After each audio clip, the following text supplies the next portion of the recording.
Welcome to podcast Sarah and Michael. Hey, welcome to the deep dive. It is Thursday, April 30, 2026. And it's so great to be sitting across the table from you again to dig into all this. Oh, always a pleasure. I mean, we've got a seriously huge stack of reports today, so I'm ready.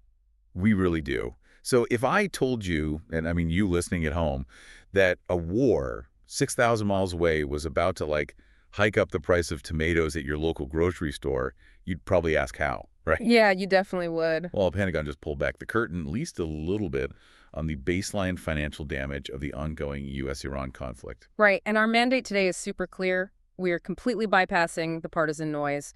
We're going to look strictly at the dollars, the global economic ripple effects, and exactly how this international standoff is actively rewriting your economic reality right now. Okay, let's unpack this because Jules Hurst, he's the defense controller, he stood before the House Armed Services Committee today and finally put a number on the board. He did, yeah. Since this conflict officially kicked off on February 28, he says the U.S. has burned through at least $25 billion. Right, which is just a staggering number. I mean, to put $25 billion into perspective, that is the equivalent of the entire annual budget for NASA. Wait, really? A whole year? An entire year. Think about satellite development, deep space exploration, keeping the International Space Station running, funding thousands of scientists. All of that capital just vaporized on military equipment in roughly 8 weeks. Man, that is, but wait, I'm looking at the timeline of these disclosures, and the math here doesn't really add up to me. No, it doesn't. Because we saw estimates early on indicating that the first 6 days of this war under the Trump administration cost $11.3 billion alone. Exactly. So if we burned $11.3 billion in less than a week, basic math dictates we should be well over $100 billion by now, right? Are you telling me they just, moved the massive repair bills to a shadow ledger somewhere? Because $25 billion over 2 months seems impossibly low. Well, what's fascinating here is that you are hitting on the exact discrepancy that has lawmakers absolutely furious right now. Yeah, they are almost certainly categorizing base reconstruction and, long-term logistics completely outside the immediate operational budget. Oh, wow. It's a classic hallmark of military accounting. You have the baseline defense budget, and then you have supplemental emergency funds, which historically are known as overseas contingency operations. Right. Okay. So the $25 billion likely just represents direct munitions and immediate deployment costs. But the structural damage to U.S. bases in the Middle East, that gets kicked over to a totally different departmental bucket. So it's essentially like buying a luxury sports car, but keeping the insurance premiums and the maintenance costs off the household spreadsheet so you don't spook the family. That is exactly the mechanism, yes. What? I mean, if you separate the cost of dropping a missile from the cost of rebuilding the runway that the bomber took off from, the war looks much, much cheaper to the taxpayer. Makes sense. And Adam Smith, he's the senior Democrat on the committee, he explicitly called this disclosure way overdue because Congress knows they aren't seeing the whole board. When a nearly $2 billion a day burn rate suddenly just flatlines into $25 billion total over 2 months, you know the ledger is being heavily managed. Which feeds directly into how leadership is justifying this immense expenditure to the public.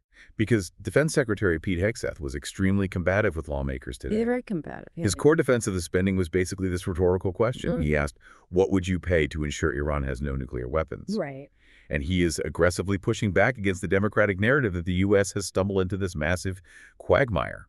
And we actually need to pause here for a second to be absolutely clear on our boundaries for this discussion. Absolutely, yeah. Good point. So, for you listening, we are strictly neutral here. We are not endorsing the Republican justification that this spending is some necessary firewall against a nuclear threat, nor are we endorsing the Democratic criticism that the administration is trapped in an unwinnable quagmire. Right. Our sole objective on this deep dive is to impartially analyze the arguments presented in these reports and track how those policies shape the economic fallout for you. Precisely. Yeah. So, setting the politics aside, the tension Hegseth is navigating stems from the physical reality on the ground versus the actual definition of the word ceasefire. Yeah, because we are technically in a fragile ceasefire with Iran right now. Right. But military spending doesn't just stop because the shooting pauses. The U.S. currently has tens of thousands of additional troops deployed, and critically, they are maintaining 3 aircraft carrier strike groups in the region. And let's just talk about the burn rate of idling 3 carrier strike groups. I mean, Yeah. you don't just park a nuclear-powered vessel and turn off the engine, right? Not at all. They require this constant, massive logistical tether. We're talking millions of dollars a day in aviation fuel, hazard pay for the sailors, supply chain logistics, maintenance, just to keep them combat-ready in hostile waters. That constant state of readiness is an astronomical financial drain. And, the human toll anchors all of this. We have to remember at least 13 U.S. soldiers have died. Yeah. And hundreds more have been wounded. So the hazard pay and the medical logistics are operating at peak capacity, even during the ceasefire, because the threat profile hasn't diminished in the slightest. And it's fracturing our broader strategic alliances, too. Yeah. Like, we're seeing reports today that Trump is threatening to pull U.S. troops out of Germany over severe disagreements regarding how this Iran conflict is being handled. Which is huge. I mean, consider the alternative logistics if that threat actually materializes. Germany isn't just a host nation. It is the central nervous system for U.S. operations across Europe and into the Middle East. Right, because of Ramstein Air Base. Right. Exactly. Ramstein and the Landstuhl Regional Medical Center. If an American soldier gets wounded in the Middle East, they are typically medevaced straight to Germany. So threatening to sever that logistical artery really shows how desperate the diplomatic leverage has become. Wow. Yeah, if the U.S. loses its primary staging and medical ground in Europe, the cost of projecting power into the Middle East effectively doubles because your supply lines suddenly stretch all the way back to the continental United States. So when a government invokes the ultimate threat, right, preventing nuclear weapons, does that effectively grant them a blank check in the eyes of the public, shielding the budget from normal scrutiny? Well, historically, yes, for a short period. But maintaining those 3 aircraft carriers and all those troops during a so-called ceasefire ensures that budgetary meter is still running at top speed, regardless of whether active shooting is happening. And eventually, the public notices the bill. Which brings us to you, the listener, because the Pentagon can shuffle numbers on a spreadsheet all day, but they cannot print cheap fuel. No, they can't. Here's where it gets really interesting. This stops being just Washington's problem and starts being your problem. This conflict has introduced violent, sustained volatility into the global energy markets, and U.S. fuel prices have just hit a nearly 4-year high. And if we connect this to the bigger picture, the crude oil market operates entirely on future expectations. Right. When you have 3 carrier strike groups idling in one of the world's major energy-producing regions, commodity traders price in the risk of a broader regional war. And that risk premium translates directly into the price per barrel. But it doesn't stop at the gas pump. I like to tell people to think of crude oil and natural gas as an invisible tax on absolutely everything you buy. Yeah, that's a great way to put it. Right, because modern agriculture is entirely dependent on the Haber-Bosch process, which requires vast amounts of natural gas to synthesize ammonia-based fertilizer. Exactly. So when the cost of natural gas explodes because of a standoff in the Middle East, the fertilizer required to grow the food at your local grocery store gets exponentially more expensive. The inflation literally gets baked into the chemical makeup of the soil. And you can see that financial feedback loop crushing international markets right now. Look at the currency markets. The Japanese yen just broke past 160 against the U.S. dollar. That's crazy. But why does Japan take the hit so specifically in this scenario? So Japan is structurally devoid of domestic energy resources. They import over 90% of their energy needs, primarily as liquefied natural gas and crude oil, and those commodities are universally priced in U.S. dollars. Oh, I see. Yeah, so when global energy prices spike, Japan is forced to sell massive amounts of yen to buy the dollars required to purchase that expensive fuel. And that massive sell-off of the yen crushes its value. It's a textbook currency bleed driven entirely by the geopolitical risk we're seeing in the Middle East. Man, and that fear of inflation is bleeding directly into the bond market too, right? Because 10-year U.S. bond yields have hit 2.5%, which is a nearly 30-year high. If I'm an institutional investor, I'm looking at energy-driven inflation, and I'm demanding a higher yield just to offset the fact that my money is losing purchasing power by the minute. Right, and that 30-year high on the 10-year Treasury is basically the canary in the coal mine for the broader economy. The 10-year yield effectively sets the benchmark for corporate debt, for auto loans, and for 30-year fixed mortgages. Ouch. Yeah, when that yield spikes, capital becomes incredibly expensive across the board, and that is precisely why the Federal Reserve is paralyzed right now. Yeah, I saw the Fed just locked interest rates at 3.50 to 3.75% for the third consecutive time amid all this chaos. They really have no choice. The Fed's traditional playbook is to lower interest rates to stimulate a sluggish economy. But you cannot lower rates when a geopolitical conflict is driving massive supply-side energy inflation. All right, that would just make it worse. Exactly. If the Fed cuts rates right now, they risk unleashing runaway, uncontrollable inflation. So they're forced to keep borrowing costs painfully high for the average citizen just to keep a lid on the energy shock. And meanwhile, China is over there hitting the panic button. They just greenlit an emergency export of 500,000 tons of state-refined oil to Asia. Yeah, and state reserves are designed to be the ultimate economic shock absorber. Releasing 500,000 tons is China's attempt to arbitrage the market. Right. They are trying to artificially suppress regional energy prices before their own massive manufacturing sector completely suffocates from the overhead costs. It is a massive geopolitical band-aid applied to a gaping wound. But there's a looming threat that could, rip that Band-Aid right off. We're seeing explicit threats from a Iranian figure known as Mojtaba to reorganize and disrupt the Strait of Hormuz in direct retaliation for U.S. attacks. And if you want to understand why global markets are terrified of that specific threat, just look at maritime insurance. The Strait of Hormuz is the primary artery for global LNG and crude.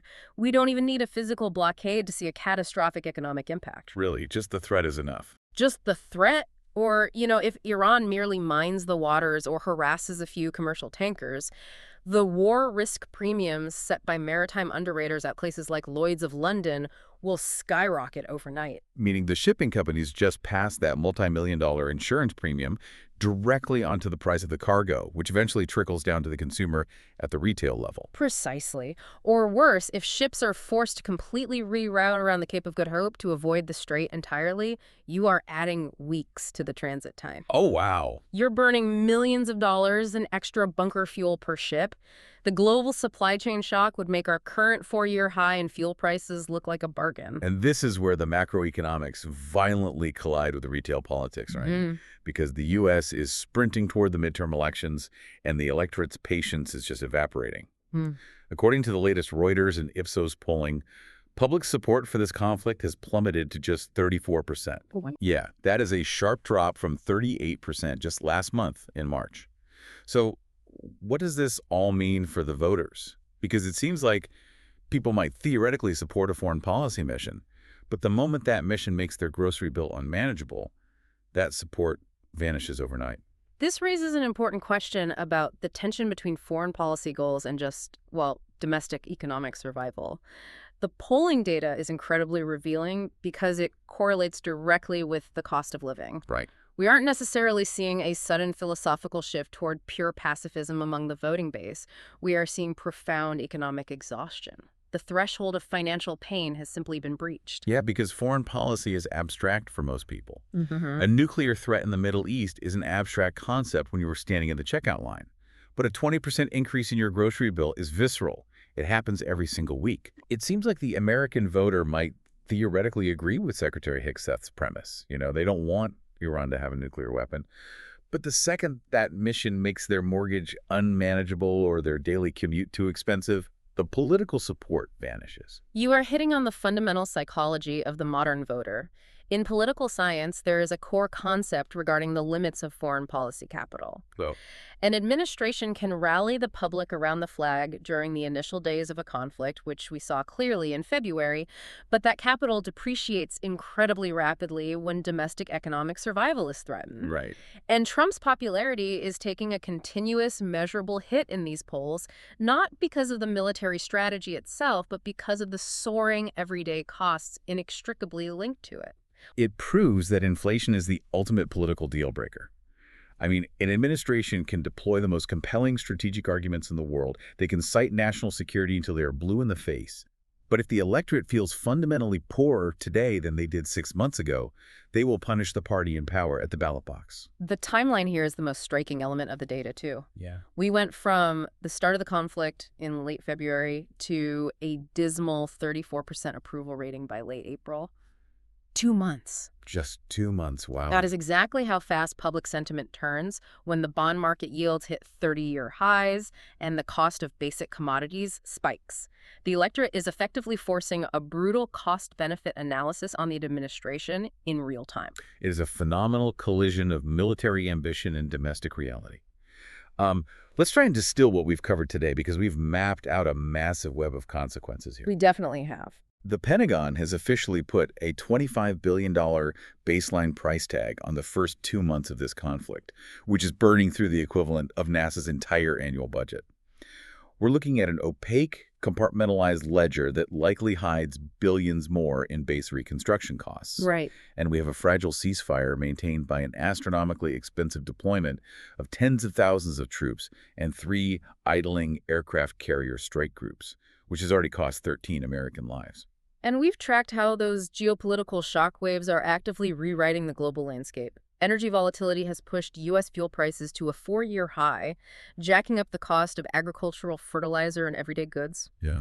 We're seeing Japan's currency crater past 160 to the dollar due to their reliance on imported LNG, U.S. 10-year bond yields hitting 30-year highs, and the Federal Reserve trapped in a high interest rate holding pattern to fight off supply-side inflation. Right. And all of this is coalescing into a massive political liability, tanking support for the war down to 34% as voters stare down an unmanageable cost of living ahead at the midterms. It is an immense amount of pressure on the global system. It is. And I want to leave you, the listener, with one final concept to consider based on these reports. Okay, what is it? We are currently observing all of this financial damage, the baked-in inflation, the paralyzed central banks, the staggering military burn rate, during what is technically defined as a fragile ceasefire. Right. The shooting has technically paused. Exactly. So if a paused conflict is already pushing global bond yields to the brink and forcing emergency oil releases from China just to stabilize the market, how resilient is our everyday modern life to a total escalation? That's a scary thought.